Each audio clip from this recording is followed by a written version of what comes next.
and cover. Be sure and remember what Bert the Turtle just did, friends, because every one of us must remember to do the same thing. That's what this film is all about.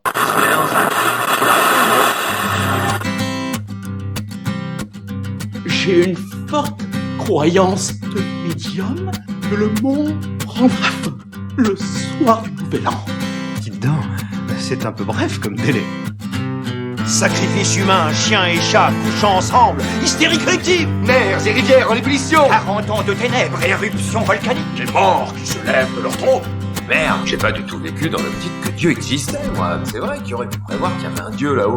Si c'est vraiment la fin du monde où les gens bien meurent tous, il est encore là, toi aussi. Non, moi je veux un vrai nounours que tout le monde adore. Vos péchés vous seront lus sans interruption.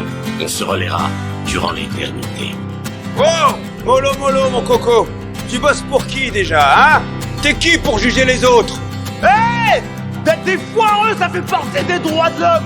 Cette civilisation a été fondée sur des foirades, même que je vais te dire, j'en suis vachement fier. Bonjour à toutes et à tous et bienvenue dans cette nouvelle émission. Alors on va rentrer dans le détail puisque elle est nouvelle sans être nouvelle, mais elle se suffit à elle-même. Et cette émission, donc, c'est la fin absolue du monde. Je ne serai pas seul, donc Mehdi Dez pour vous présenter cette émission, parce que si vous suivez un petit peu les productions Dez Podcast, vous êtes habitués parce qu'il y a une personne en face de moi qui se surnomme Fody. Salut Fody. C'est bien ça, merci. Et un certain Sébastien que beaucoup sur les internets connaissent sous le nom de TMDJC, donc pour les rassurer, même s'ils auront reconnu à ta voix si c'est des vrais fans, je donne aussi ton pseudo en plus de ton prénom Civil War, quoi. Les deux passent, des fois on m'appelle Temchka aussi, ça marche aussi. Bonjour, vous allez bien? Très bien. On a été plus quand Tony Stark, on parlait d'Iron Man juste avant de commencer. Oui, donc surtout que c'est comme ça que j'ai débuté un petit peu sur Bagro Point. En fait, j'étais le sosie français de Robert Downey Jr. Donc tu vois, voilà. Je veux dire, bon, la boucle est bouclée. C'est parfait. Et on va parler de fin absolue du monde. Alors, c'est un peu contradictoire parce que finalement, même quand vous aurez écouté ce podcast-là, elle sera pas si absolue que ça. Mais on va essayer de vous dire de quoi il est question. Je pense que la personne la mieux placée, c'est l'instigateur de ce projet, même s'il s'est vite imposé comme quelque chose qui nous tenait à cœur tous les trois. Bah, c'est Fody. C'est de peut-être en quelques mots donner quelques pistes. Ouais, voilà, de quoi il sera question dans la fin absolue du monde. Alors, et ce titre-ci. Alors tout d'abord, intriguant. Il y a un hommage à John Carpenter, qui d'autre, puisque La fin absolue du monde, c'est un film qui est diffusé dans le segment Cigarette Burns, réalisé en 2005 pour la série Master of Horror. Donc c'est un film qui rend littéralement fou les gens. Donc on espère que le podcast ne va pas faire de même. Non, on aimerait bien, non. Voilà, derrière ce titre, il y avait peut-être l'ambition, non pas de sombrer dans la collapsologie, mais plutôt d'essayer de faire un état des lieux de la pop culture, des éléments politiques qu'on peut trouver dans la pop culture, avec une impression, peut-être fausse, qu'on était arrivé au bout de quelque chose. Mais évidemment, on va tâcher d'être audible et sympathique. C'est ça, on va faire mieux que se peut. Juste peut-être rajouter un petit truc par rapport à ça. La fin absolue du monde, enfin on en a beaucoup parlé tous les trois quand on s'est lancé là-dessus. Là aujourd'hui, on a une émission qui est en pause, qui est on va fermer, il est tard, et qui voilà, il y a vraiment quelque chose de l'ordre de l'ADN de cette émission qu'on avait aussi envie de continuer à proposer. Et puis tu l'as dit, Fody, juste avant, on n'hésitera pas à parler d'éléments politiques dans cette émission. Ça fait un bout de temps qu'on se disait qu'on avait aussi envie de parler de ce sujet, et il y a quelque chose alors on a plein de types de podcasts différents en France. Il y en a même certainement que moi je ne connais pas qui parlent de politique, c'est tout à fait possible, mais de ce que j'ai pu voir, c'est où on cherche à mettre le curseur vraiment à fond pour dire on peut rire de tout, etc. On va vraiment pouvoir pousser à fond les ballons, et à l'extrême inverse, il y a quelque chose de très posé, de très calme, où on va essayer de pas trop faire de vagues. Et ce qu'on a décidé de faire, c'est justement de ne pas se donner ce type de limite. Nous, on n'a pas envie de choquer les gens, mais on voudrait effectivement pouvoir parler de choses qui peuvent être des fois considérées comme limites, et de ne pas s'interdire du tout de sujets. C'est aussi ça, cette émission. Oui, je pense que c'est ce qui nous rassemble. Non, moi, pour te répondre, Sébastien, tu vas pas trop loin, et si j'ai posé la question, même si les gens se disent pourquoi c'est aussi long comme introduction, c'est qu'on pose finalement le socle de cette émission ensemble, et je dirais presque faire ça, il y a un truc, je dirais, solidaire, qui est cathartique. Qui est un peu l'ADN de cette émission, pour compléter et enfin démarrer l'émission par rapport à ce qu'a dit Fodzi. Oui, il y a cette intention, même si je nuance de plus en plus le terme vulgarisation pour ma part, mais en tout cas, je pense par rapport à ce que disait Sébastien, on sera entier. Je pense que ça s'est senti de plus en plus dans on va fermer Il est tard, comme le précisait Sébastien, qui est en pause et à qui on fait un énorme coucou à Séphirin. Ouais. Gros bisous. Voilà, et ça me permet de dire que ça s'est imposé naturellement, comme l'évolution de Pokémon ou Saiyajin, vous voyez la culture pop là où vous voulez, d'être dans quelque chose de tranché où on assume nos opinions. Donc on sera, j'ose espérer, rarement tiédasse sur nos opinions. C'est un peu la marque de fabrique de l'émission. Voilà, après cette longue introduction, on va poser justement ce vers quoi s'est dirigé notre choix de sujet, qui a été motivé, alors tout ne sera pas orienté autour de cet événement culturel qui sera terminé fin du mois de juillet. Je crois qu'elle est quasiment terminée. Oui, je crois qu'au moment où vous entendrez cette émission, de toute façon, ce sera fini. Voilà, qui était l'exposition Rouge, qui a eu lieu au Grand Palais. Et en l'occurrence, voilà, assez vite, elle a rejoint, pas pareil, vu que non seulement c'est la première, et c'est aussi avec toi que c'est un petit peu construit les choses, te laisser donner l'angle d'attaque de cette émission. Si c'est Rouge, il sera question donc de soviétisme. Voilà, au hasard.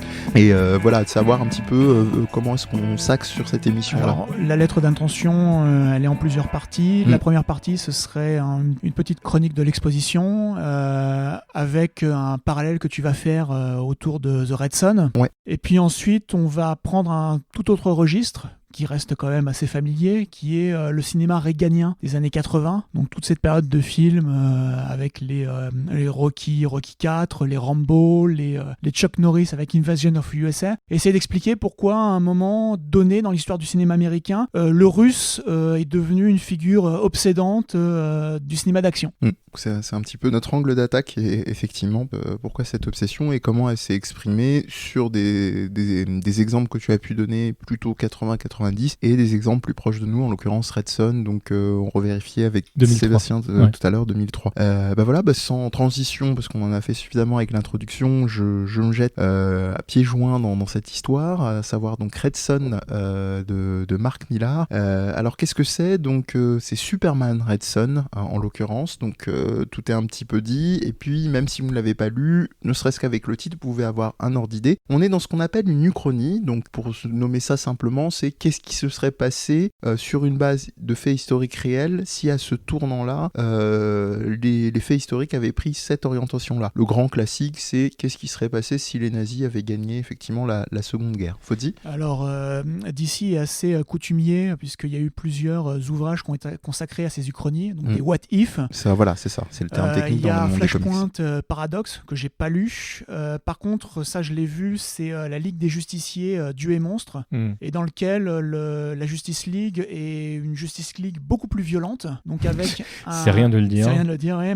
Donc avec un Superman qui a été en fin de compte adopté par le général Zod et qui est tombé aux États-Unis dans un camp d'immigrés. Un Batman qui pour le coup est devenu une vraie chauve-souris. Donc qui s'est injecté un virus et qui a un besoin de sang, et une Wonder Woman qui est pas la Diana mais un autre personnage qui a dû épouser le fils de Darkseid et qui est un personnage beaucoup plus violent et beaucoup plus va-t-en-guerre. Donc effectivement c'est pas leur premier coup, mais en l'occurrence il est assez emblématique parce que il a été plutôt pas mal mis en avant, parce qu'aussi si vous n'êtes pas familier avec le monde des comics, Mark Millar c'est quand même un très grand nom, c'est je pense un des types notables avec des plus connus, des Morrison, et de manière peut-être un peu plus mainstream. Moi je le trouve un peu plus doucereux dans ses thèmes qu'un Bendis par exemple. Voilà, c'est vraiment parmi les noms, c'est peut-être ceux qu'on retiendra le plus facilement. Oui. C'est surtout celui dont les adaptations ont connu le plus de succès de façon cinématographique. Wanted, Kick-Ass, si je ne m'abuse. Oui. Voilà, entre autres, pour ne citer que le Logan aussi. Que cela. Le Logan, effectivement.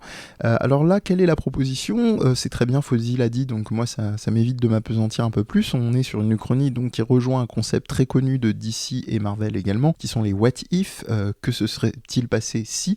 Et là, l'idée, elle est très simple, même que vous connaissiez de près ou de loin Superman, qu'est-ce que se serait-il passé si Superman n'avait pas atterri aux États-Unis, mais plutôt dans la Russie, donc soviétique.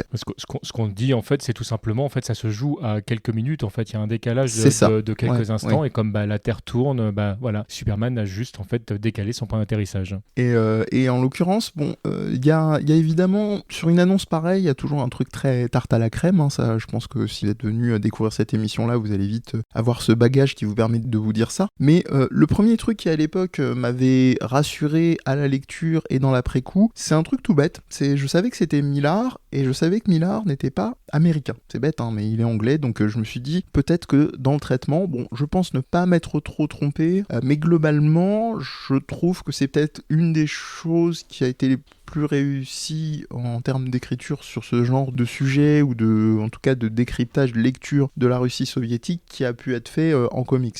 La scène d'exposition est très intéressante, moi je trouve, dans le comics, parce que effectivement, Sébastien vient de nous le dire, et il y a tout ce basculement en fait dans le traitement aussi visuel sur les visuels adaptés plus ou moins soit noir et blanc ou sépia, etc. de l'info, et toute cette dimension de traitement rouge, médiatique. évidemment, très rouge. Ça, il n'y a pas de surprise. Mais au-delà du très rouge, c'est aussi les moments où les Américains, face à l'annonce donc des communistes venant asseoir et enfoncer le clou de leur puissance avec l'acquisition, hein, je l'utilise volontairement, d'une nouvelle arme qui est ce Superman, ont cette réaction complètement outrée, c'est-à-dire c'est affreux, il est présenté, alors il y a les renversements de code, hein, il y a les mêmes codes du c'est un avion, c'est un oiseau, non c'est Superman, et on voit effectivement toute la population américaine qui s'offusque, qu'est-ce que c'est que cette propagande, et voilà, donc déjà je trouvais ça en termes d'exposition assez habile. Il y a surtout le fait que c'est Staline en personne qui va introduire Superman, avec toute la tension qu'il y a entre lui, l'appareil d'État, cet alien surpuissant, et le fait que Staline a un fils qui s'appelle Piotr Roslov, voilà, qui est lui chargé de sa garde personnelle et même de l'organisation de l'appareil de parti, qui se retrouve avec cet enfant de Krypton qui est surhumain, qui peut tout, et donc lui en tant que garde du corps de Staline se retrouve inutile. Oui, relayé vraiment. Oui. Et puis ce qui est incroyable dans la manière dont c'est exposé, tu l'as sous-entendu tout à l'heure, c'est en fait les Américains ont très peur en fait finalement de ce qui se passe. Et en fait il y a même toute une planche où ils sont en train de dire en fait ils ont tout gagné, les Russes, ils ont gagné la conquête spatiale, ils ont gagné, ils sont en train de faire une liste en fait finalement. Les Américains sont les grands perdants du conflit qui peut les tenir entre eux et les Russes, et Superman c'est le clou qui vient finir le cercueil, ils peuvent plus rien faire. Et c'est pour ça que le gouvernement se précipite donc chez Lex Luthor, qui devrait, en tant qu'homme le plus intelligent du monde, trouver... Et mari de Lois Lane dans cette univers. Merci, c'est ce que je voulais dire. Donc trouver une solution. Alors, petite chose amusante, c'est que il est constamment représenté avec une sorte de blouse scientifique. Oui. Alors pour les connaisseurs, ça le fait ressembler au Dr Horrible de Joss Whedon. Et il est en train de jouer en quasi-permanence qu'il agit géopolitiquement avec des parties virtuelles d'échecs avec des adversaires en présence ou à distance. Donc ça lui donne un côté très monomaniaque, surdoué, assez sympa. Et toujours aussi fou d'ailleurs, parce que le personnage est vraiment dessiné de manière, dans ses yeux, dans son regard, on a vraiment le sentiment que il y a un truc qui continue à tourner derrière entre ce qu'il dit. Mégalomane, oui, enfin oui, je dirais fidèle à lui-même. Oui, mais mégalomane avec l'assurance que le gouvernement est derrière lui. C'est ça, ouais. Il a, en fait, il se sait avant même que ce soit officiel tout pouvoir. C'est pour ça que je prenais vraiment le terme mégalomane complété par folie, dans le sens où la folie, en fait, entre guillemets, n'a rien à voir quand on sait qu'il y a des institutions derrière qui soutiennent. On a trop souvent de parler de folie quand des institutions soutiennent un mouvement. Mais voilà, bon, on vous avait dit que ce serait la signature Exactement. de la fin absolue du monde. Voilà.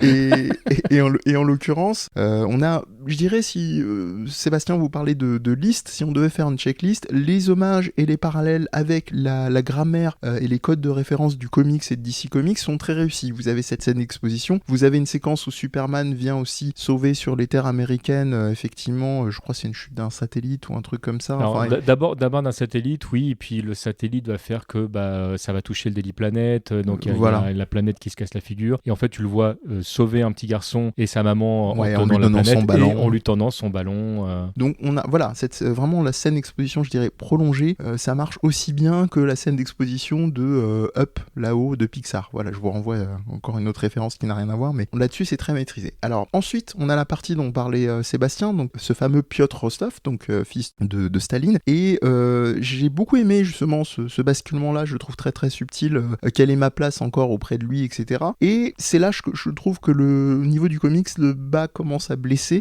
parce qu'il y a cette dimension extrêmement une générosité démesurée, enfin aussi forte que ses pouvoirs, je dirais, de Superman, de se dire, il le répète, même à Staline, quand il se préoccupe du parti, etc., il lui dit, moi mon but c'est de prendre tout le monde en compte, et il va quand même dans un échange avec Staline à lui dire, écoute Joseph, faut que je te laisse, il y a ton fils qui était pas venu à la réunion du parti, et commence à avoir un échange avec lui, avec une phrase que j'ai trouvée très intéressante et très emblématique dans l'écriture de Millar. Il lui dit, donc Rostov lui dit, quand Superman est un peu dans l'empathie, essaye de le rassurer, You are the opposite of Marxist doctrine, Superman, living proof that all men aren't created equal. Donc ça veut dire, tu es l'opposé de la doctrine marxiste, tu es la preuve vivante que tous les hommes ne sont pas créés comme étant égaux. Et là, commence un petit peu à s'amorcer, je dirais, le truc, je dirais pas contradictoire, mais on va un peu dérouler tout ça. Oui. Alors il y a le côté un peu tarte à la crème, c'est que véritablement le Superman de Millar, le Red Son, c'est une caricature de Superman. C'est-à-dire qu'il est encore plus désintéressé, il est encore plus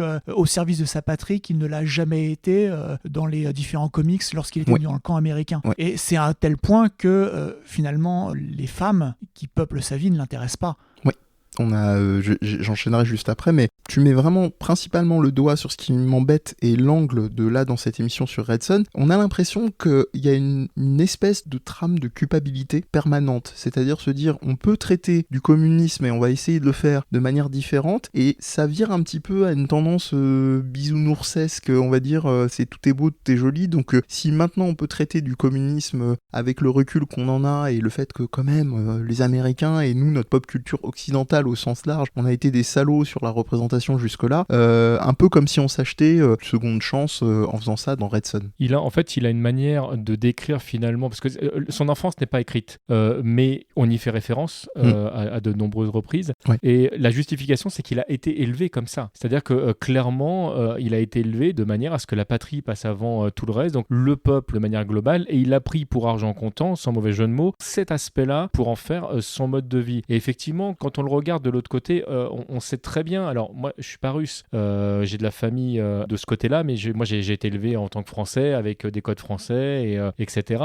Mais on sait que, voilà, on n'est pas stupide, on sait que vivre en Russie, on est d'accord que c'était pas rose. Ici, effectivement, l'angle qui est pris de l'œuvre de Millar ici est de, effectivement, peut-être se racheter une sorte de conduite pour dire, peut-être on a un peu tiré à boulet rouge sur les Russes, et peut-être ce serait intéressant de voir, très drôle, et ce serait intéressant de voir justement dans quelle mesure on n'a pas su voir certaines choses, et je pense qu'il y a un parallèle d'ailleurs à faire là aussi avec ce qu'on a vu au Grand Palais, notamment donc sur Rouge. Oui.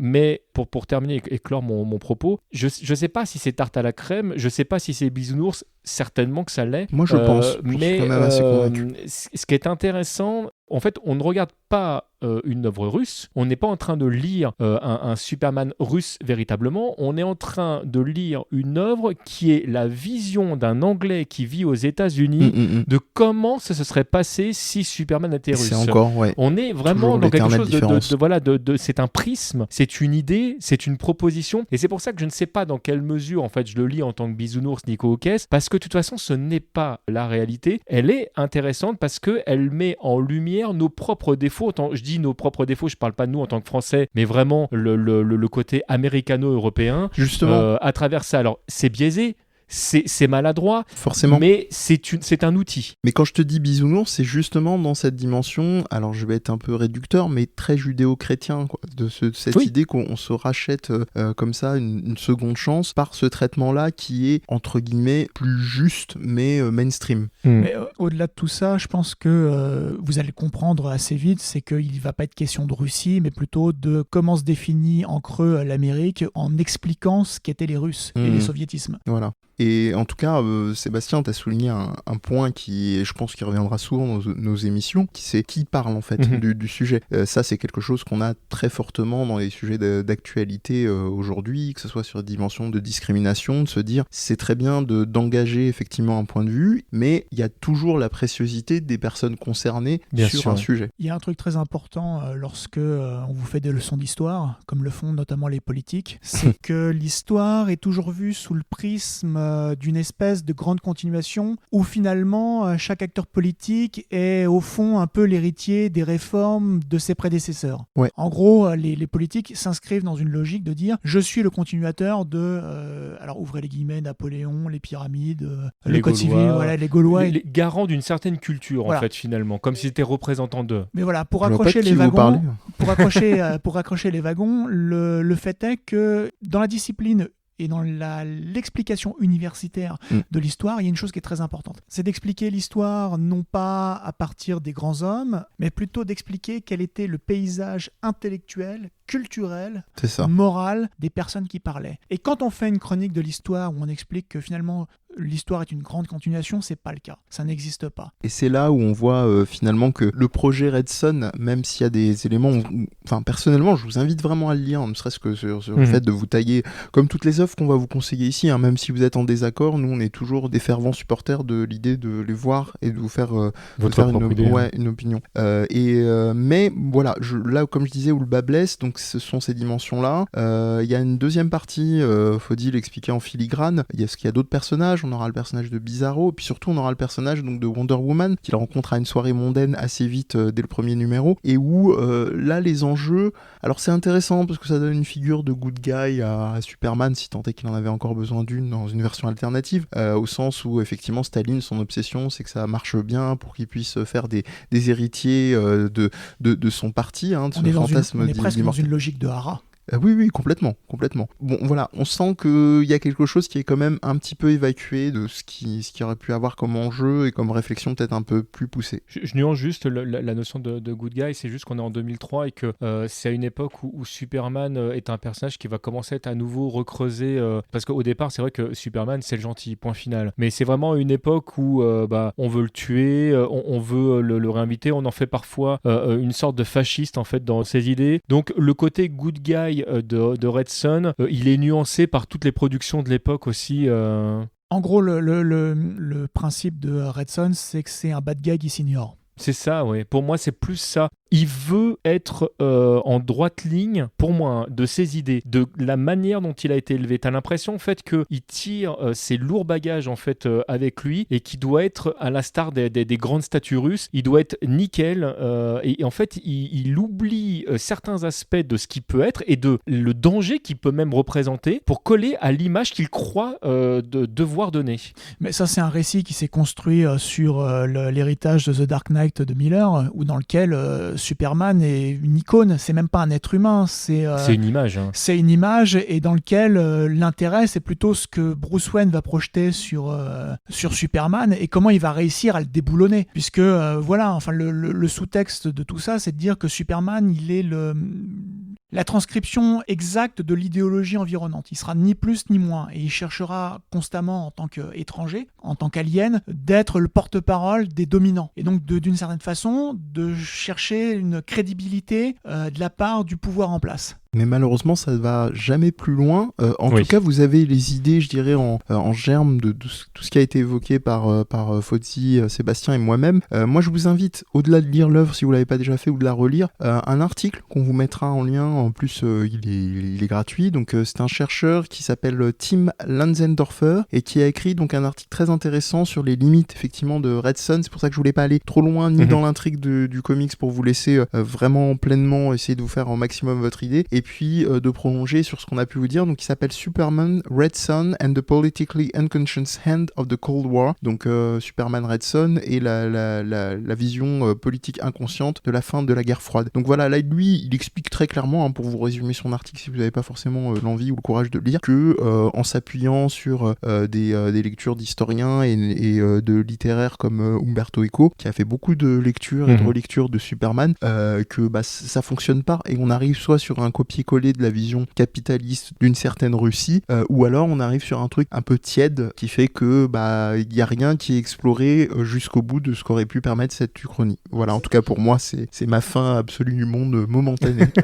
C'est un peu les limites du système Millard. On en parlait tout à l'heure, c'est le fait qu'il a de très bonnes idées mais qu'il ne sait pas les développer. En fait il faudrait qu'il bosse avec d'autres personnes, c'est un peu ce que je pense de ça. On en parlait effectivement en off tous les trois tout à l'heure, et c'est vrai que pour moi il fait en général un très bon premier volume qui vraiment est accrochant avec un... En plus les idées sont bonnes mais elles sont simples, c'est-à-dire qu'il n'y a jamais quelque chose de très compliqué en fait finalement chez Millard, et quand il arrive là l'idée c'est ok, qu'est-ce qui se serait passé si Superman est russe, le principe il est carré, t'as ça et tu te dis mais génial, le premier volume t'accroche et après t'as 2 volumes qui sont en descente et tu te dis mince. Et il y a surtout le fait que Staline en russe veut dire l'homme d'acier. Oui. Je me souviens plus de ça. Et que Superman s'appelle quand même Superman en russe. Voilà. Mais voilà, après c'est un autre débat.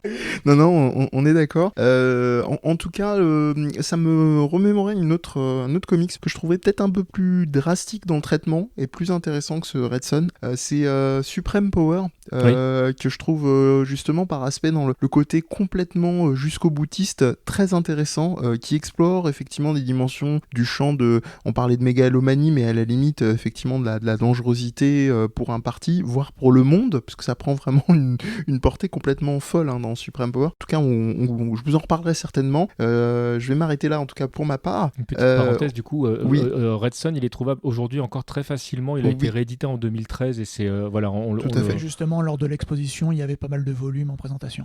Il est voilà, et voilà. Moi, je sais que je peux être assez critique, mais ça reste pour moi un très bon Superman parce que moi, je suis pas un supra fan de Superman. Je suis très content de l'avoir lu et c'est ce que tu disais tout à l'heure. Vraiment, je vous invite à le lire. Et visuellement aussi, on l'a pas beaucoup souligné parce qu'on a beaucoup insisté sur l'écriture en tout cas, voilà, disponible effectivement en VF et parce que nous on n'a pas trop de scrupules par rapport à ça aussi. Si vous n'en avez pas forcément les moyens, on est sensible à ça. Il est lisible en ligne en anglais exclusivement. Peut-être que si vous cherchez bien, il y a peut-être des versions françaises, mais voilà, vous connaissez quand même ce qu'on vous a dit au début du contenu de l'émission. Vous vous doutez bien qu'il y a quand même une dimension assez orientée vers ça. Puis sinon, il y a des médiathèques, bibliothèques, et je pense que simplement. Vu qu'il était raccord avec l'exposition rouge, il y a certainement peut-être votre bibliothèque ou médiathèque qui ont pu l'acquérir. On va marquer une brève pause avec Ronnie Talk to Russia de Prince sur l'album Controversy, donc qui date de 1980 si je ne m'abuse, et qui était un choix de Fozzy. Alors je suis pas sûr pour 80, c'est peut-être 82. Peut-être un peu plus.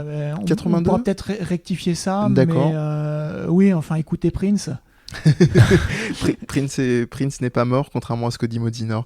Donc on s'écoute le petit cul pour la référence jusqu'au bout, et puis on se retrouve juste après.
Pour cette seconde partie, on va dire ça comme ça, si tant est qu'il y ait vraiment un séquençage absolu, contrairement au titre de l'émission, avec Fozzy qui va prendre le relais. Ouais, avec un certain Rocky 4.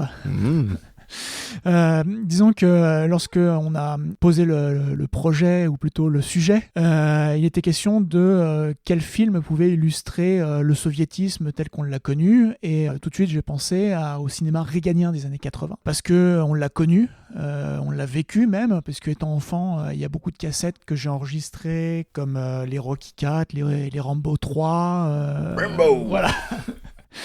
Et donc on a vécu avec ce cinéma sans avoir la conscience de ce qu'il était, ce qu'il défendait et dans quoi il s'inscrivait. Et donc il y a eu l'opportunité avec ce sujet qui a été lancé de faire un état des lieux ou de comprendre ce qui s'est joué. Alors qu'enfant, tout ce que je voyais, c'était des types qui tiraient à la carabine en gueulant comme des gorées.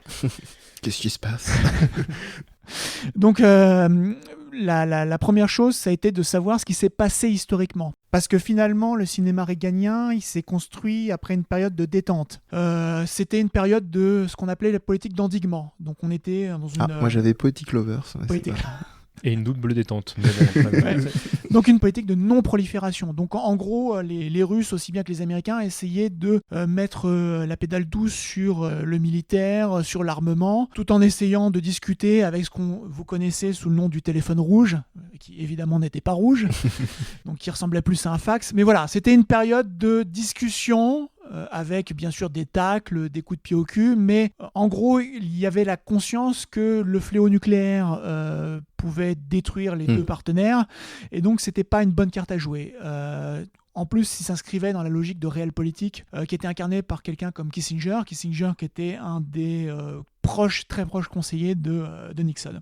Ce qui s'est passé et ce qui a joué dans le réchauffement de cette guerre froide, ça a été dans un premier temps l'invasion de l'Afghanistan, donc qui a lieu sous Carter en 79, puisque donc l'Afghanistan en 78-79, il y a une prise de pouvoir du Parti démocratique populaire d'Afghanistan, donc qui était un parti sous l'égide communiste et qui en fin de compte cherchait un appui financier pour soutenir leur révolution. Donc une fois au pouvoir, ce parti a mis en place une vaste politique de laïcisation du pays, mais du coup, cette politique est devenue l'objet d'une contre-révolution menée par les tenants d'un islam radical, et ce qui au final a plongé le pays dans la guerre civile. Ouais. Tout ça s'appuyant sur des recherches d'appui financier également, parce qu'évidemment tout ça demande beaucoup de moyens logistiques, mais évidemment pécuniers. Il y a aussi la logique géographique, ce qui veut dire que le Pakistan a été soutenu par les États-Unis et que l'Inde était un pays non aligné. Donc pour la Russie, c'était une enclave qui était nécessaire et géostratégique. Et donc il est logique que la Russie, lorsqu'elle a vu le gouvernement qu'elle venait juste de mettre en place être complètement débordé par les révolutions islamiques, se lancer tout d'un coup dans la guerre pour essayer d'endiguer cette contre-insurrection. Et du coup, on est passé d'une logique d'endiguement à une logique de financement en sous-main. Donc toute la logique de Carter était de financer les organisations islamiques, donc en les approvisionnant en armes, en formation. Et donc Carter, qui avait fait son leitmotiv de campagne sur l'Afghanistan, sur le soutien à l'Afghanistan. En fin de compte, Reagan a repris ça en l'amplifiant et a été élu en 1980 sur cette logique de va-t-en-guerre, qu'il fallait durcir les relations avec Moscou et qu'il fallait non plus être dans la réelle politique, mais vraiment dans le combat et dans l'opposition frontale. Là, on est officiellement dans le kiki-maker, dans les discours. Non, mais c'est vrai, dans les discours qui sont... non, on rigole, mais c'est exactement ça. À chaque fois, les réponses qui étaient faites de l'un à l'autre, quand tu écoutes les discours d'époque, ils sont vraiment j'ai pas peur de toi, écoute ce que je suis en train de te dire. Là. Tu veux jouer avec moi ? Tu veux jouer ? La quête à la fusée. C'est ça, mais ouais, c'est exactement ça. Et qui aura la plus grosse fusée. Voilà. Parce que Reagan, en fin de compte, s'est construit sur l'idée qu'il allait à lui tout seul incarner le renouveau de l'Amérique.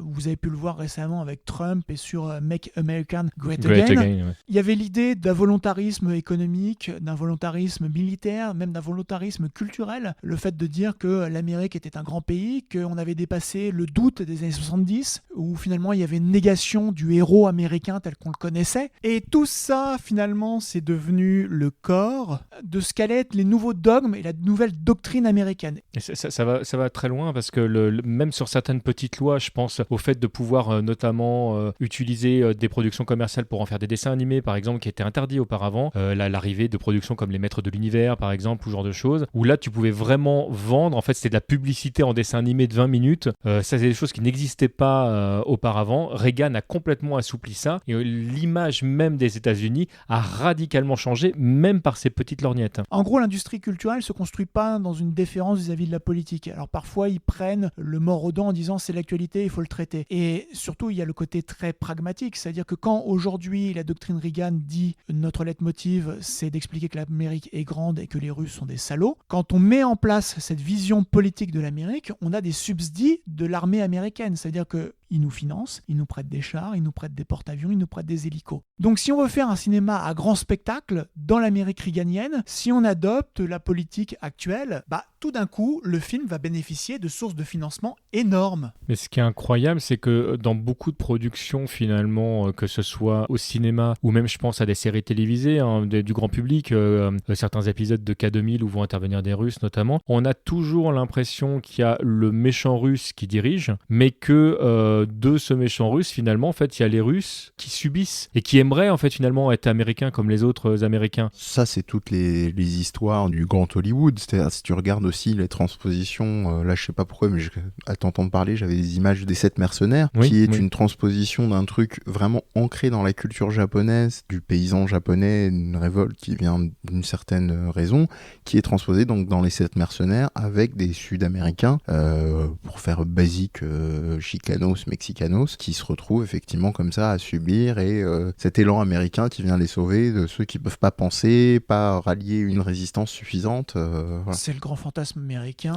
du libérateur, du white savior. C'est ça. Vous le trouvez dans toute l'histoire du cinéma américain. Alors un coup c'est l'Afghanistan, un coup c'est le Vietnam, ou un coup c'est les Japonais dans le dernier Samouraï avec Tom Cruise. Mais, donc voilà, tout ça... C'est ce qui fonde un film dont on va parler là actuellement, enfin, qui est Rocky IV. Et Rocky IV, voilà, comme tu disais tout à l'heure, il y a ce côté de dire, oui, mais finalement, le grand antagoniste de Rocky, qui est Drago, c'est incarné par Dolph Lundgren. Dolph Lundgren, qui n'est pas russe, qui est suédois, malgré une mère ukrainienne. C'est ça. C'est pas le méchant, en fin de compte. Le méchant, c'est les officiels, c'est son manager, c'est son entraîneur, c'est presque même sa femme. Finalement, c'est une victime. Ouais, mais elle était déjà méchante dans le film de Beverly Hills 2, donc c'est normal. Je veux dire, bon, à partir de là... Mais voilà, au-delà de ça, Drago, c'est presque montré comme un enfant, un type qui n'a pas toutes ses capacités, qui cherche constamment une approbation. Il y a toujours des plans où il recherche du regard son entraîneur ou les officiels pour dire... Ou particulièrement sa femme, quand même. Il y a vraiment... Tu sens que c'est sa femme qui, d'ailleurs, très souvent, au moment où il va répondre à une question, elle lui coupe la parole et c'est elle qui répond. Mais parce qu'il n'est pas en mesure de parler. Tu vois très bien, même sur la question du dopage, parce qu'à un moment... il n'est pas en mesure de jouer, diraient certains. Ah bah, dopé n'est pas joué. Hein. Je pense qu'il donne une meilleure prestation dans le Scorpion Rouge, on en parlera peut-être. Mais voilà, il y a l'idée qu'à un moment, le dopage est amené dans une interview et tu vois clairement qu'il est désarçonné et que c'est sa femme et l'officiel qui reprennent le contrôle parce qu'il ne peut pas répondre. Et on sent très bien qu'il se dope. Enfin, et c'est montré de visu dans le film. Oui, il y a un plan, oui. Et ça reprend le mythe du dopage, enfin pas le mythe parce qu'il a réellement existé, bien sûr, du dopage russe, à la différence qu'il y a eu toujours eu un dopage dans l'histoire sportive, que ce soit dans le culturisme, même aux États-Unis, il y a eu beaucoup de... Oui, c'est pas propre aux Russes, on est d'accord. Mais la différence, c'est que les Russes ont institutionnalisé ça. Ça veut dire qu'il y avait véritablement des consignes officielles de dopage. Et notamment chez les nageuses et les gymnastes est-allemandes, qui avaient des programmes de dopage qui étaient dangereux, puisque c'était du dopage à partir de testostérone. C'est ça, ouais. Alors pourquoi de la testostérone et pourquoi des nageuses ou des sportives est-allemandes ? Parce que la testostérone, c'était une substance qui n'était pas contrôlée ou qui était mal détectée, et que d'autre part, le gain de productivité des femmes avec la testostérone est beaucoup plus important que chez les hommes. Ouais. Et donc ça a conduit à rendre de très nombreuses femmes complètement stériles. Et en France, du coup, on avait moins le problème parce qu'en général, les personnes qui prenaient des substances en France, c'était souvent à l'insu de leur plein gré. Bien sûr. Donc c'est vrai qu'il n'y avait pas cette volonté de vouloir se doper en France. Et il y a aussi un autre... je rentrerai pas dans le détail parce que j'ai plus suffisamment les articles scientifiques et d'actualité, mais il y avait aussi sur les dopages de jeunes femmes russes, enfin pour certaines même pas encore femmes d'ailleurs, vu pour les gymnastes qui étaient très très jeunes, des méthodes, je crois, qui étaient autour, tu parlais de stérilité, mais je crois autour d'avortement, trucs qui bloquaient aussi plus ou moins leur croissance. Il y avait des trucs. Après, évidemment, il n'y a pas eu que la Russie. Dès qu'on était dans des totalitarismes. Entre 9 et 22 ans, de toute façon, l'écart des gymnastes professionnels là-dessus. Ouais. Et puis surtout pour signaler que c'est des pratiques qui existent toujours, puisque là, je crois que de 2005 à 2015, il y a eu véritablement des courriers qui expliquaient que le régime, puisqu'on n'est plus dans un régime, mais que le gouvernement de Poutine avait une politique de dopage institutionnalisée de ses sportifs. Donc oui, ça existe toujours, mais pas qu'en Russie, un peu partout. Sauf que la différence, c'est que en France ou aux États-Unis, il n'y a pas d'institutionnalisation. C'est-à-dire que c'est vu à chaque fois comme des initiatives personnelles.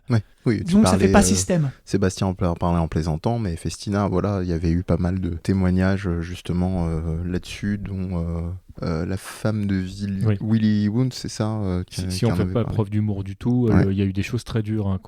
Mais le problème, c'est qu'il n'y a pas de recul en fait, par rapport à ce que ça produit, parce que les sportifs dopés voient le gain de productivité à l'instant, sans recul de ce que ça peut produire. Alors évidemment, on le dit en rigolant, mais ne vous droguez pas. Oui, mais là, on parle d'une logique sportive et surtout de la logique sportive dans le capitalisme. Et ce qui est compliqué avec ça, et on va forcément terminer sur cette parenthèse parce qu'on va faire tout un podcast là-dessus, mais c'est que quand tu as des athlètes de haut niveau comme ça qui font qui cassent les records, ou on n'arrive plus à savoir si c'est chouette, on est content parce qu'on se dit quel athlète, ou si on se pose la question à quoi il a été dopé. Ça devient très compliqué parce que on parlait du désintérêt dans d'autres émissions de la politique parce que on a du mal à faire confiance. On sent qu'il y a aussi des gens qui sont complètement désintéressés aujourd'hui du sport à haut niveau parce que il y a des moments où on ne sait plus trop ce que ça veut dire en fait. Quel est le message derrière?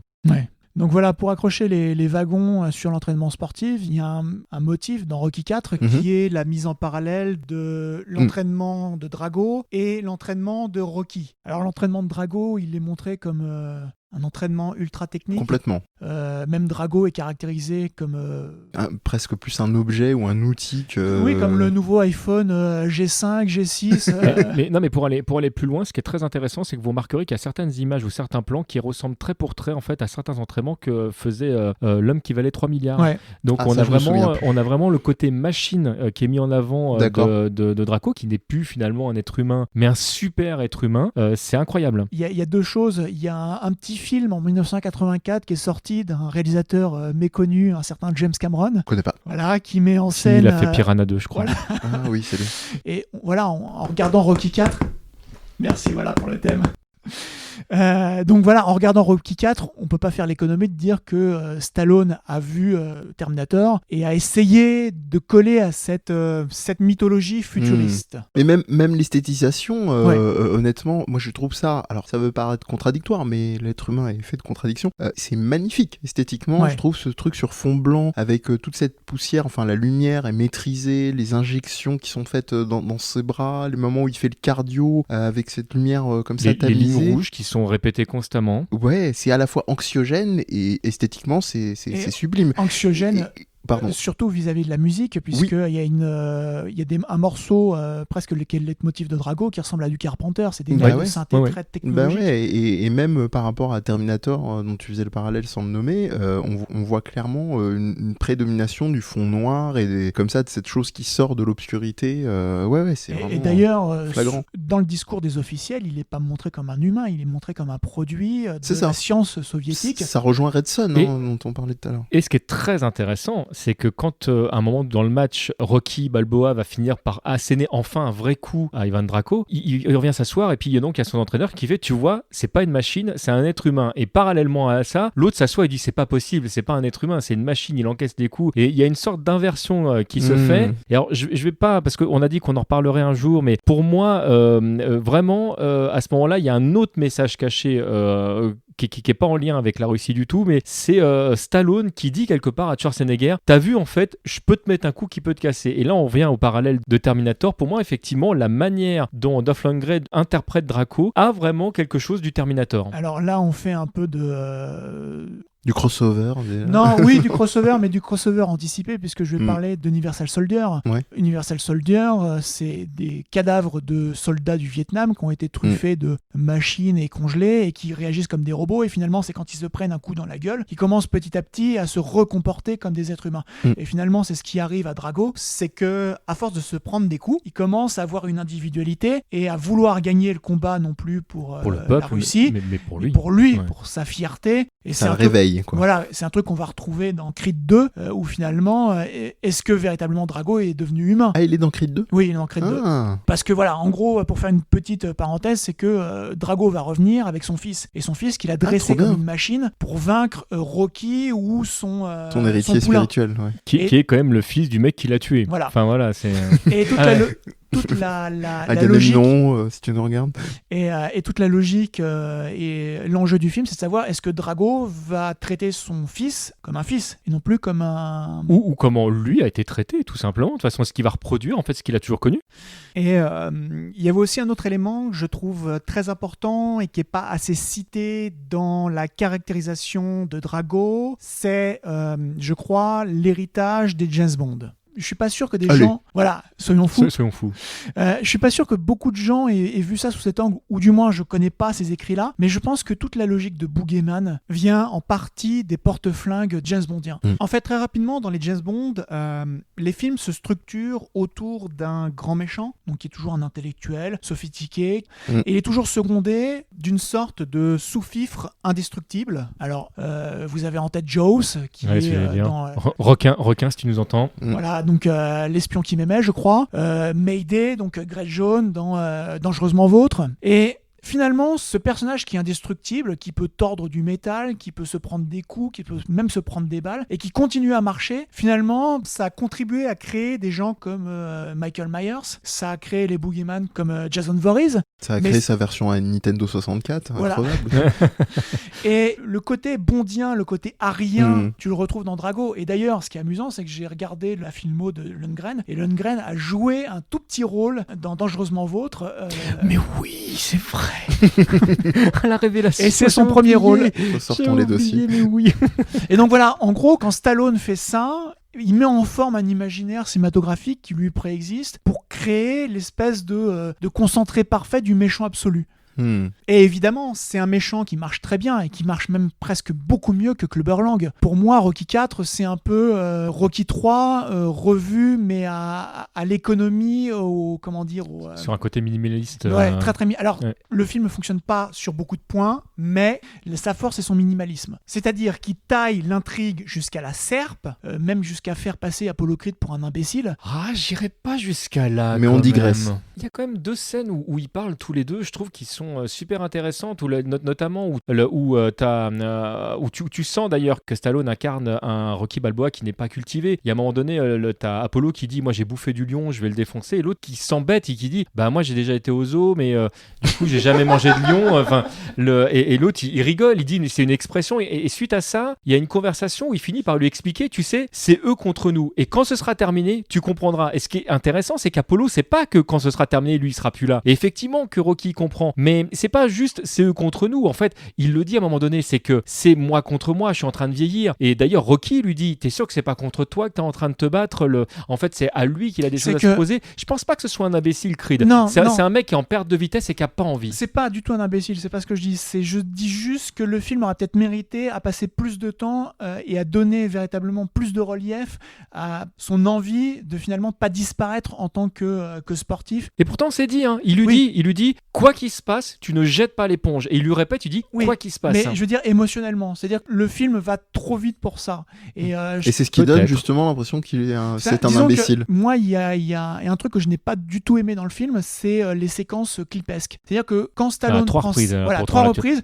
parce que bouffé dans la tronche. Parce que justement, le film a été conçu comme un clip géant et il est très adapté à ce qu'était le cinéma hollywoodien de l'époque. Mais voilà, je me dis, ok, on va peut-être passer presque 14 minutes de clip et 14 minutes de clip qui n'ont pas été passés passer en exposition, en intime, et ça je l'ai pas eu. Et ça je trouve ça très dommage et c'est une grosse déception du film. En fait, notamment sur le dernier clip où tu as vraiment Stallone qui est en train enfin Rocky qui est en train de réfléchir à tout ça, qui met en parallèle la vie de Creed et la sienne, puisque tu vois des images de Rocky 1, de Rocky 2, de Rocky 3, tu les vois courir ensemble, tu les vois s'entraîner ensemble. Se sauter dans les bras. Se sauter dans les bras. De toute façon, il y a des images de bromance tout le long du film, de toute façon, entre ces deux-là.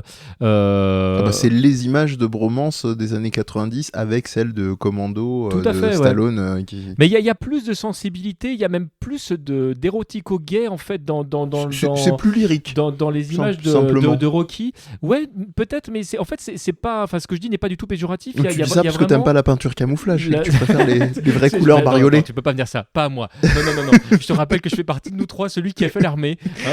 S'il te plaît, respecte-toi. Non, mais très sérieusement, en fait, le côté qui emprunte à l'imagerie gay des années 80, qui pour moi en fait est très importante parce que c'est l'acceptation quelque part par Stallone que on a le droit d'avoir des sentiments. Là, on parle pas de sentiments sexuels, mais on a le droit d'avoir des sentiments pour un autre homme il y a vraiment quelque chose. On parlait de bromance, mais c'est vraiment ça quoi qui est mis en lumière dans ces films. Je pense que vraiment l'imagerie crypto-gay est indépendante de Stallone. Je pense que lui a voulu mettre en place ce qui était la virilité dans sa substance. Ce qu'on appellerait shonen aujourd'hui sur les mangas. Je donne trop, et c'est possible. Simplement pour vous amener à la conclusion, messieurs, moi j'aurais une petite remarque. Un truc qui synthétise bien tout ça avec Dolph Lundgren, en l'occurrence, qu'on a pas mal parlé de Stallone. Il y a un truc déjà que vous n'avez pas précisé sur l'entraînement de Stallone, c'est qu'il est beaucoup plus rustique. Oui, il est voulu rustique. Il est voulu rustique. D'ailleurs, les deux entraînements sont mis en parallèle. C'est ça, complètement, dans le montage. Quand tu le vois, il y en a un qui est en train de pousser sur du métal, l'autre est en train de pousser une charrue. Il y a un contraste qui est flagrant. Et le deuxième, c'est, je ne sais pas si vous avez vu que Dolph Lundgren a un rôle dans le clip de Believer de Imagine Dragons. Ah bon, je ne sais pas si vous avez vu ce clip. Et c'est très intéressant parce que donc c'est une séquence qu'on n'a évidemment pas dans le morceau, seulement dans le clip, où il y a un moment où il y a une prise de respiration donc du chanteur d'Imagine Dragons dont le nom m'échappe, et il a Dolph Lundgren en face de lui et il lui dit I can go on, I can go further. Il fait un truc genre you have to, et il lui remet une droite, sachant que c'est très intéressant par rapport à ce que disait Fozzy tout à l'heure. Les paroles du truc, c'est you make me a believer, pain, par la douleur, et c'est la douleur qui est effectivement l'élément qui fait prendre conscience individuelle, on pourrait extrapoler en disant conscience politique, c'est-à-dire une façon de... tu y venais, excuse-moi, je t'ai mangé... On n'arrête pas de dire à Stallone le contraire, parce qu'on n'arrête pas de lui répéter no pain, no pain, no pain, no gain. Justement, en termes d'ouverture politique et de propagande, là où Stallone est intéressant, parce que Stallone est loin d'être un idiot, c'est qu'on comprend très bien que ce soit sur le terrain américain ou sur le terrain russe, les deux spectacles qui ont lieu sont des objets de propagande. Alors après... L'arrivée d'Apollo Creed en mode Oncle Sam. Oui, avec mais alors, James Brown aux commandes. Justement, je me suis regardé Rocky 1 et le rapport de Creed avec l'imagerie américaine il est très ambivalent. C'est que quand tu regardes comment Apollo arrive dans Rocky 1, c'est un peu un camoulox américain. Ça, il arrive, il est Christophe Colomb déguisé en George Washington sur un bateau, il lance des tracts, il arrive sur le ring, il se dessape et il se déguise en Oncle Sam. Vous ne pouvez pas, il y a Bruce Meyer qui fait du kayak. C'est ça. Donc Creed est en même temps conscient de ce qu'il est en train de porter politiquement, mais ce qui l'intéresse et ce qui le façonne, c'est le show. C'est un showman. Et c'est pour ça qu'ils ont embauché James Brown, parce que le showman par excellence, c'est James Brown. Mais il y a un moment donné où au début, il est en train vraiment verbalement d'agresser les Russes. En fait, il essaye vraiment de les énerver. Ça fonctionne. Et quand il sort, t'as vraiment l'impression qu'il était énervé aussi, alors qu'il demande à Balboa, et il fait alors c'est bon, j'étais bien, j'en ai pas trop fait. Si t'en as trop fait, il fait super parfait quoi.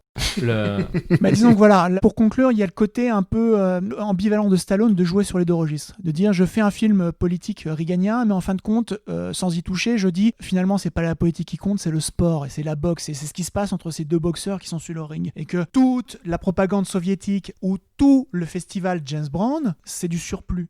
J'ai cru que t'allais dire Staline. Sylvester Stallone. C'est juste pour t'amener là-dessus. Et là, moi, je te rejoins complètement. Et d'ailleurs, la phrase de fin de Rocky va là-dedans. Il dit, si moi j'ai changé et que vous avez changé, tout le monde peut changer. C'est un vrai tuto. C'est vraiment, en fait, il y a un moment donné où il sort des carcans politiques en se disant, je casse tout. Alors qu'en fait, non, il est dans les carcans du sport. C'est juste, en fait, qu'effectivement, ce monde-là pourrait donner cette impression d'être apolitique, ce qui est totalement faux, là encore, parce qu'en fait, finalement, c'est toutes ces limites qui viennent se rencontrer les unes les autres. Et puis il y a un moment donné en fait où non seulement tu es limité par ce que tu as vécu culturellement et par la politique de ton pays, mais aussi par le sport que tu as choisi. Et au lieu d'être libérateur, finalement, quelque part, il peut être enfermant. C'est pas ma guerre, c'est pas mon sport. C'était pas ma guerre, c'était pas mon sport. On aura fait un petit tour d'horizon, mais je pense que si vous tendez l'oreille un minimum pendant toute l'émission, vous vous doutez qu'on n'en a pas fini avec Stallone et bien d'autres dans la fin absolue du monde. Alors on ne va pas diffuser Pushing to the Limit, on ne va pas diffuser montage de Team America. On aurait pu aussi. Mais on va rester dans le rouge, dans le soviet, une certaine forme en tout cas, avec un choix de Seb qui revêt sa casquette de docteur TMDJC avec le stage de Zangief. Alors ça va me faire plaisir parce que la compositrice, et je te laisse la parole pour en parler un petit peu après, et du morceau, qui est Manami Matsumae, à qui on doit les musiques de Rockman premier du nom, entre autres choses, et Shovel Knight, plus près de nous, mon Dieu. Alors je rectifie, en fait, c'est pas elle qui a composé le morceau. Oui, elle a repris, c'est une version de Yoko Shimomura, mais c'est sur un album qui s'appelle Street Fighter Tribune. Ah, c'est sur celui-là? Oui, tout à fait, en fait, d'accord, où il y a plein de c'est le tribute là qui a 10 ou 15 morceaux. Tout à fait, de Capcom, mais pas que, qui vont venir rejouer. D'ailleurs, Yoko Shimomura reprend ce morceau parce qu'il est extraordinaire. Tout à fait, qui est génial. Et ben nous, on va vous proposer d'écouter celui de Zangief. Moi, j'aime vraiment bien cette reprise de Manami parce que d'abord, il y a toujours le côté lourd du catcheur, mais il a un côté très aérien. Et pour moi, en fait, Zangief est un personnage paradoxalement qui peut être très aérien parce que d'abord, il te fait voler du mieux qu'il peut, quelles que soient les versions. Red Cyclone. Tout à fait. C'est le cyclone rouge. Et puis, parallèlement à ça, c'est un personnage qui, des fois, dans certaines conditions, nécessite aussi de se retrouver en l'air pour pouvoir faire certaines attaques. Donc moi, c'est un personnage que j'aime beaucoup dans l'univers de Street Fighter. Et alors, je tiens à dire quand même que tout le temps, j'ai envie de parler de Street Fighter, mais que je ne suis pas à l'origine de cette idée qui m'a été soufflée. J'ai dit, bon, si vous me laissez la possibilité de le faire, je la prends. On écoute Zangief. Très bien, avec grand plaisir. Et puis justement, tu parlais de bromance et d'homo-érotisme, vu que Zangief représente beaucoup la culture bear. Ça tombe plutôt pas mal. Donc Zangief Stage par Manami Matsumae.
troisième et dernière partie de ce premier numéro de la fin absolue du monde, parce que quand même de fin, il doit être question absolue, pas tant, parce qu'on vous renvoie à l'introduction que Faudy vous a donnée. Et on va terminer avec l'ami Sébastien, qui ne va pas nous parler à mon grand dame, mais vous savez que sur Death Podcast, il y a le catch à cast, vous savez, je tapais tout à l'heure le thème de Terminator, qui est l'envolée du grand Kenny Omega, meilleur catcheur du monde, mais ça, si vous avez envie de vous intéresser à la chose catchesque et de politique, on en parle dans le catch à cast. Et au-delà de cette pub sauvage interne, Sébastien, tu vas pas me parler de Zangief, mais de... Non, je vais parler de double détente, moi, et...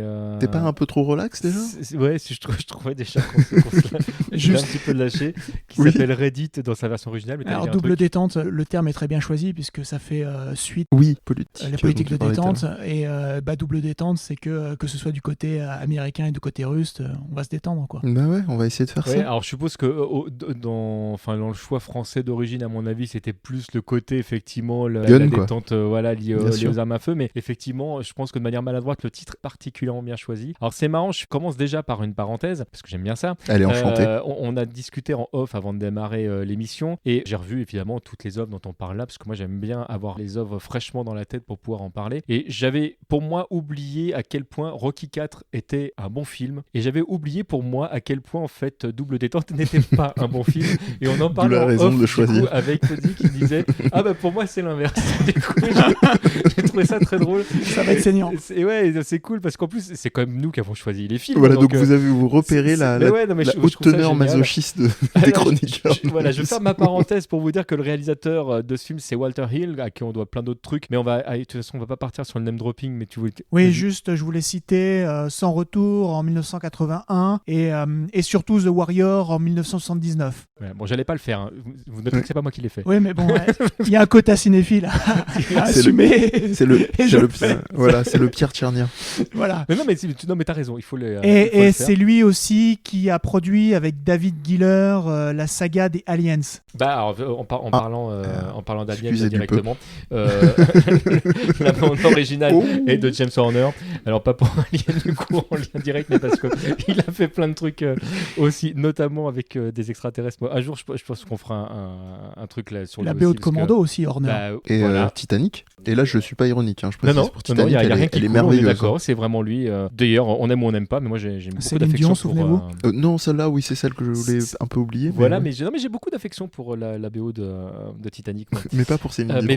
Alors, j'ai rien contre Céline Dion, mais c'est vrai que on va y arriver. On va y arriver.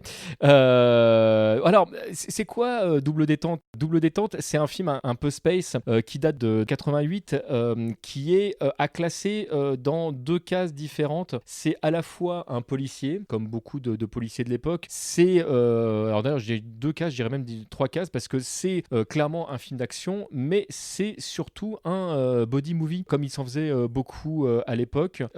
C'était une époque où je pense notamment à des films comme 48 heures, où on va se retrouver en fait à essayer de prendre de Walter Hill. Voilà, où on va essayer de prendre deux têtes d'affiche et d'en faire un film où il va y vraiment avoir un clash entre les deux. Et je trouve que c'est toujours un exercice difficile parce que, surtout à l'époque, quand tu as deux têtes d'affiche qui prennent toute l'affiche d'habitude, arriver à la partager avec une autre tête d'affiche, c'est très compliqué. Aujourd'hui, ça se fait très naturellement. Il y a beaucoup de crossovers. Si on prend le MCU, par exemple, c'est l'archétype des films où ils vont réussir à mélanger 15-20 personnages. Fast and Furious. Fast and Furious, exactement.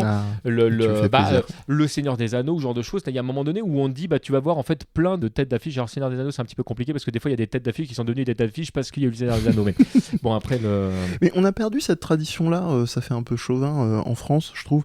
Ça va peut-être en faire sourire quelqu'un, mais ce que tu dis, un 48 heures et compagnie, même si c'est pas le même rythme et le même délire, ça me peut penser à La Chèvre, à toutes ces oppositions comme ça. Oui, enfin personnellement, je tiens pas à revoir un autre Ange Gardien. Oui, non, j'ai pas. Et pourtant, ne parlons pas des titres qui fâchent. Et pourtant. Voilà. Et pourtant. Ah oui, alors pourquoi ? Oui, parce que je dis que c'est un body movie, mais qui sont les deux têtes d'affiche du body movie ? S'il te plaît. On a James Belushi qui à l'époque, alors peut-être que c'est un nom qui vous dit plus grand chose aujourd'hui. Jim. Non, c'est James, je crois. J'ai noté James, mais peut-être. Jay Belushi ? Il me semble, mais bon, peut-être je dis une grosse bêtise. Belushi, en tout cas, qui était très connu à l'époque, notamment pour des films ou de comédie ou de flics. Il a quand même incarné pas mal de flics au cinéma. Et puis de l'autre côté, on a. Je suis un flic. Exactement. Et là encore un body movie.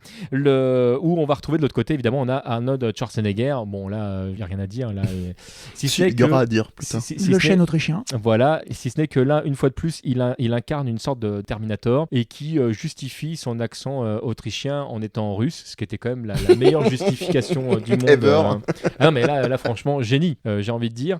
Pourquoi il y a plein de trucs que j'aime pas dans ce film, et après, je partirai sur les trucs que je trouve très sympas. L'accent, déjà. En fait, je trouve ce film très vide, dans le sens où on arrive et on dit, bon, alors, quels sont un petit peu les stéréotypes qu'on connaît, quelle est la culture qu'on connaît des Russes, et comment on la montre à notre peuple américain qui est quand même pas super intelligent, je veux dire notre public américain, et pour moi c'est un petit peu l'angle, je trouve, qui a été pris au niveau et scénaristique et réalisation, et on se retrouve avec un film d'action où, petit 1, on va pouvoir enchaîner tous les petits clichés qu'on peut, la première scène qui se passe dans un sauna, ou oui, alors les scènes de sauna dans les films russes, vous en trouvez à la pelletée, alors il y a dans Les Promesses de l'ombre, il y a aussi dans Risque Maximum avec notre Jean-Claude International, voilà. Mais il y a un truc très déstabilisant dans le cinéma de Walter Hill, c'est qu'il peut être très réaliste, très cru dans ce qu'il met en scène, et à la fois complètement cartoon BD. C'est vrai, tu me coupes l'herbe sous le pied, c'est exactement ça, Fozzy. Je pense à une scène en particulier qui se passe au début du film, où tu as le partenaire de Schwarzenegger qui va mourir, et la manière dont il meurt, tu as l'impression que c'est ou un sketch, ou effectivement un dessin animé. Tu as le flingue qui sort de la manche,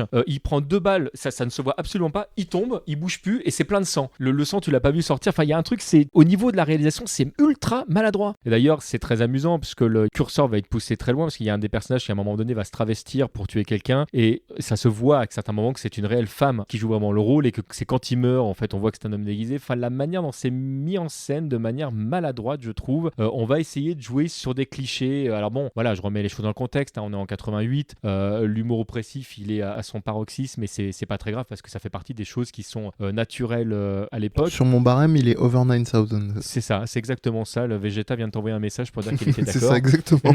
et donc, on se retrouve en fait avec un Belushi qui il est antipathique ou possible. C'est un filou. Un filou qui incarne entre guillemets les valeurs pourries de l'Amérique, et qui est constamment rappelé à l'ordre par un Finchburn qui joue, qui est tout jeune à cette époque-là, qui incarne un flic qui est un petit peu celui qui va dire c'est pas bien de faire ça, ou qui va éventuellement dénoncer, mais en fait finalement c'est un mec qui fait son taf et qui est vu comme un connard parce qu'il fait son taf. C'est surtout qu'il est caractérisé comme un pasteur ou un évangéliste, et en fin de compte, si Bellucci et Schwarzenegger avaient fait tout ce que leur demande Fishburne, en fait leur enquête aurait probablement jamais abouti. Ouais, alors ça c'est encore à discuter, parce que on sait pas pour de vrai ce qui se serait passé si tout le monde avait respecté les règles. Ça on peut pas savoir. Mais je vois où tu veux en venir. Mais le fait est que non seulement que ce soit Schwarzenegger qui est censé incarner la constance russe, et puis en fait tu vas voir que finalement la constance russe elle est toute relative, et donc le côté je m'en foutiste américain qui est donc incarné par Belushi, et en fait à la fin c'est Monica le prénom, on n'a pas trouvé. C'est ça, je l'ai fait à FQPH quand tu regardais le film. Oh, t'as vu, il y a Monica qui joue. On se retrouve en fait avec 2 types qui vont péter la moitié de la ville avec un bus. Enfin, on est vraiment dans l'explosion à outrance. En fait, les 2 devraient être en tôle à la fin du film. Oui, mais comme dans tous les buddy movies des années 80. Voilà. Non, ce qui est amusant, c'est que donc le Russe arrive et il passe en force. La loi, il connaît pas. Tout ce qu'il sait faire, c'est prendre la tête des suspects et les enfoncer dans le mur. Et à un moment, c'est ça qui est amusant, et c'est ce qui nourrit la relation, c'est qu'il s'aperçoit que ça ne marche plus. Et à ce moment-là, Bellucci devient utile parce qu'il peut tout régler à coups de bakchiche et d'entourloupe. Et du coup, la dynamique du duo fonctionne parce que Schwarzenegger a besoin de Bellucci pour mener jusqu'au bout son enquête. Alors moi, c'est un des trucs qui m'a posé problème dans le film, c'est que justement, je trouve que le duo ne fonctionne quasiment jamais. T'as vraiment 2 personnages en fait côte à côte. Un, donc l'américain qui, pour de vrai, est plus... En fait, il en a plus rien à foutre. On a presque l'impression qu'il se fout de son boulot même.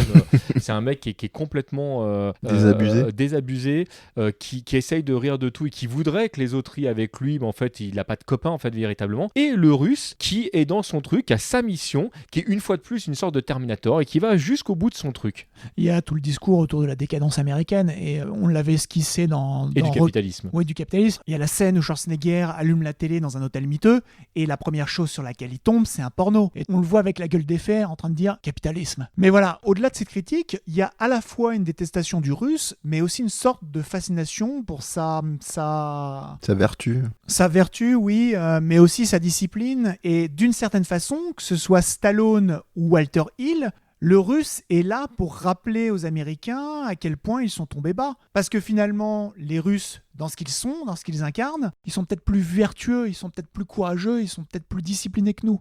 Mais parallèlement à ça, tu vas quand même avoir une conversation entre le méchant russe et le gentil russe, où tu te rends compte que tous les Russes ne sont pas vertueux, et le méchant russe qui a ce commentaire qui est peut-être un peu là aussi tounesque, mais qui est vrai, tu n'existerais pas sans moi. T'as aucune raison d'exister si je n'existe pas.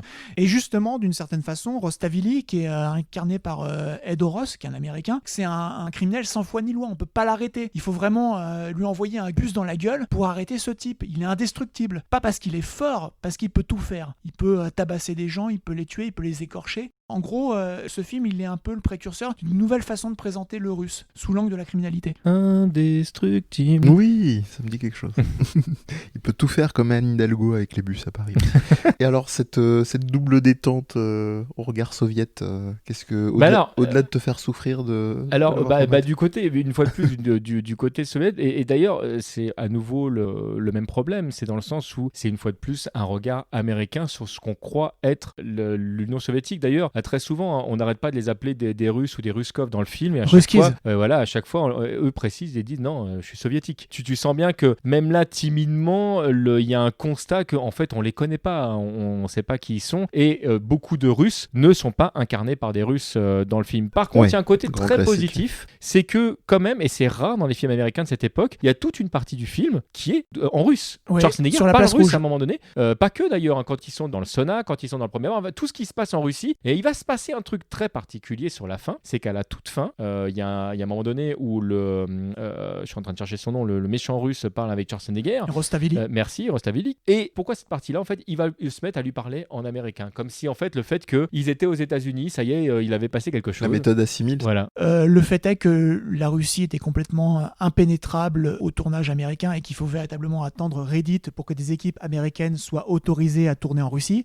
parce que en fin de compte, Reddit s'inscrit dans une logique de détente, parce que Gorbatchev a été nommé en 85, et en 85 il y a une reprise des échanges entre la Russie et l'Amérique réganienne. Gorbatchev qu'on voit un petit peu dans Rocky 4 d'ailleurs. Oui, après, mais ça c'était 85, c'est-à-dire qu'ils ont compris qu'en 87 c'était un gentil. T'as vu?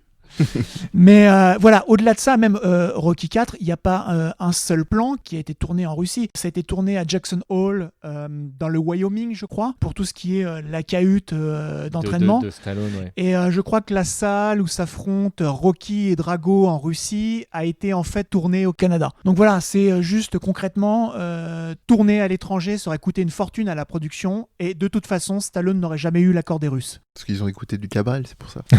Si vous l'avez, vous pouvez nous envoyer un courrier.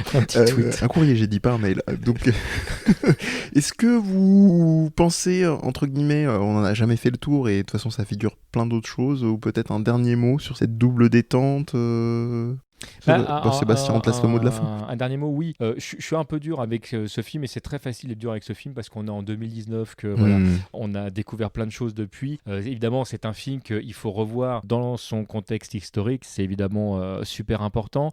Et le film, voilà, il n'y a pas que des mauvaises choses dedans, loin de là. Non. Le fait est que ce soit Belushi ou Schwarzenegger, ils ont joué dans d'autres films que j'ai vraiment plus appréciés, mais que je suis très content que dans cette première émission, et je pense qu'on aura l'occasion d'en reparler plein de fois, on ait pu déjà mettre face à face Stallone et Schwarzenegger dans cette même émission. Je pense qu'il y aura plein de choses à dire de ce côté-là, et vivement la suite. Tout à fait. Voilà, donc en tant que cinéphile, je vais...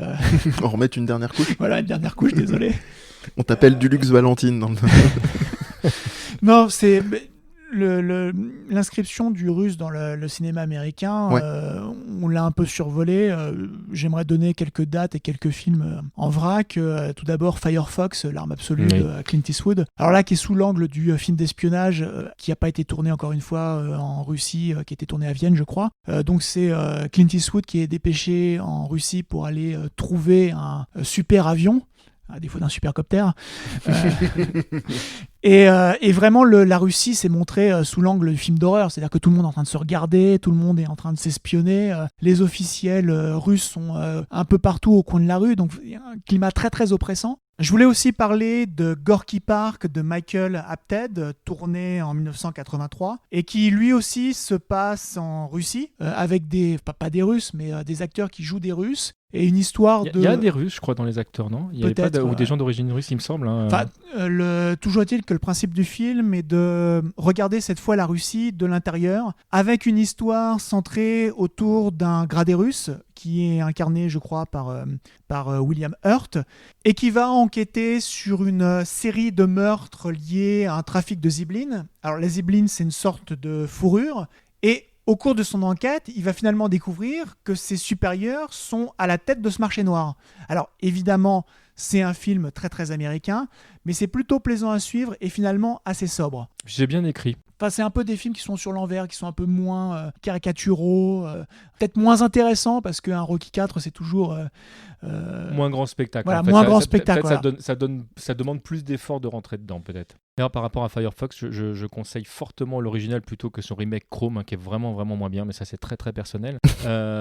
Et je rajouterais à tout ça que la 3e saison de Stranger Things est sortie il y a très peu sur Netflix, si jamais vous avez l'occasion, et que le grand ennemi de cette saison, qui ne dure que 8 épisodes, c'est les Russes. Et franchement, regardez-la, elle est très, très sympa. Une fois de plus, je trouve que les codes des années 80 ont été très bien utilisés. Alors, c'est ce qui m'embête, on en avait déjà parlé, mais moi, je continue à être brossé dans le sens du poil. J'ai toujours beaucoup de plaisir. Voilà, t'as résumé ce qui m'embête. J'ai toujours beaucoup de plaisir à regarder ça. C'est toujours aussi bien joué du côté des acteurs, ils sont incroyables. Franchement, j'en doute pas une seconde, mais c'est ce qui m'avait fait arrêter Heroes à l'époque. J'en avais marre de regarder un truc pour son casting et une construction marketing. Mais je trouve pas qu'il y ait le problème de Heroes que j'ai arrêté de regarder aussi dans Stranger Things. Et voilà. Et puis les ennemis russes, je n'en dis pas plus parce que je veux pas vous spoiler, sont très top. Sont très très top. Qu'est-ce que je voulais dire non, j'ai pas de reco particulière, mais j'ai envie de finir cette émission sur le signe de la double détente, c'est le cas de le dire, parce que c'est James et Jim. C'était le surnom. Alors son nom civil, c'était James Pellucci. Voilà. Et son surnom, et c'était son Jim. frère. Donc ils utilisaient... Non, c'est John. Ouais, John. Okay. Voilà. Donc c'est la famille des Jay, mais en tout cas les deux étaient utilisés parce que son surnom était Jim. C'est bon, on avait tort et raison tous les deux. Voilà, c'est la double détente. C'est ça, la double détente, la vraie. Et bah écoutez, la fin absolue du monde se profile, mais en tout cas c'est pas une fin tout court, parce qu'on se retrouvera pour une prochaine émission. On va être un instant brossage de poils comme sur Stranger Things, dans le sens de dire que moi je suis très agréablement surpris que la reprise non pas des affaires, mais en tout cas des podcasts à nous trois se passe plutôt de manière fluide. Je suis très content d'avoir passé ce moment-là avec vous. Et puis, de savoir se dire où est-ce qu'on se retrouve sur les internets. Alors, je sais que Fody a une dimension comme certains de nos chroniqueurs sur Death Podcast, de mystère. Donc, vous pouvez faire passer à la commandante Tour qui transmettra si vous voulez échanger avec lui. Au départ, je faisais pareil avec Will Cook. Moi, j'étais sa secrétaire. C'est ça. Donc, n'hésitez pas, balancez sur Twitter et Facebook et on transmettra.